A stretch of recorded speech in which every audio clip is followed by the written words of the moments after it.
Hello दोस्तों, आज के इस कहानी में हमने अकबर बीरबल की कहानी प्रस्तुत की है। यह अकबर और बीरबल की ज्ञानवर्धक विश्व प्रसिद्ध कहानी है, जिन्हें हम सब बहुत पसंद करते हैं और जीवन में बहुत कुछ अच्छा सीखते हैं। तो दोस्तों, आज की कहानी है बीरबल को पूछे गए 3 प्रश्न। तो चलिए शुरू करते हैं। बीरबल राजा अकबर के बहुत प्रिय थे। वह अपने बहुत सारे निर्णय बीरबल की चालाकी और बुद्धिमानी के बल पर सभा में लेते थे। यह देखकर कुछ दरबारियों के मन में बीरबल के प्रति घृणा जागृत हो गई। उन दरबारियों ने मिलकर बीरबल को बादशाह अकबर के सामने नीचा दिखाने के लिए एक योजना बनाया। एक दिन भरी सभा में उन दरबारियों ने अकबर के समक्ष कहा कि अगर बीरबल हमारे 3 प्रश्न का उत्तर दे देंगे तो हम मान जाएंगे कि बीरबल से बुद्धिमान कोई नहीं। बीरबल की बुद्धि की परीक्षा लेने के लिए बादशाह अकबर हमेशा तैयार खड़े रहते थे। यह बात सुनते ही राजा अकबर ने हाँ कर दिया। 3 प्रश्न कुछ इस प्रकार के थे। प्रश्न पहला, आसमान में कितने तारे हैं? प्रश्न दूसरा, इस धरती का केंद्र कहाँ है?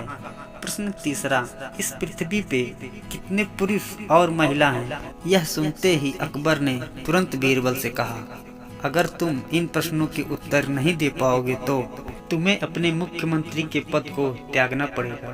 पहले प्रश्न के उत्तर के लिए बीरबल एक घने बालों वाले भेड़ को घर ले आए और कहने लगे कि जितने बाल इस भेड़ के शरीर में है उतने ही तारे आसमान में हैं। अगर मेरे दरबारी मित्र इस भेड़ के सभी बाल गिनना चाहें तो गिन सकते हैं। दूसरे प्रश्न के उत्तर के लिए बीरबल जमीन पर कुछ रेखाएं खींचने लगे और कुछ देर बाद उन्होंने एक लोहे की छड़ी को गाड़ दिया और कहा, यह है धरती का केंद्र बिंदु।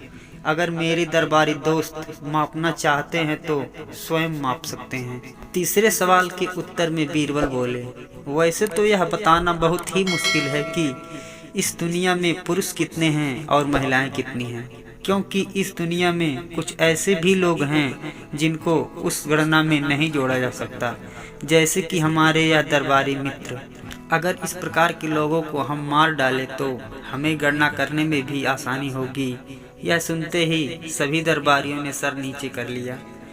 तभी राजा अकबर ने हंसते हुए कहा, बीरबल तुमसे चालाक और बुद्धिमान कोई नहीं। इस कहानी से हमें यह शिक्षा मिलती है कि सफलता प्राप्त करने का कोई ना कोई रास्ता जरूर होता है, बस अपनी बातों पर दृढ़ संकल्प रखना जरूरी है। तो दोस्तों, ये कहानी कैसी लगी कमेंट में ज़रूर बताएं और वीडियो को लाइक कर दें और चैनल को सब्सक्राइब कर दें। धन्यवाद।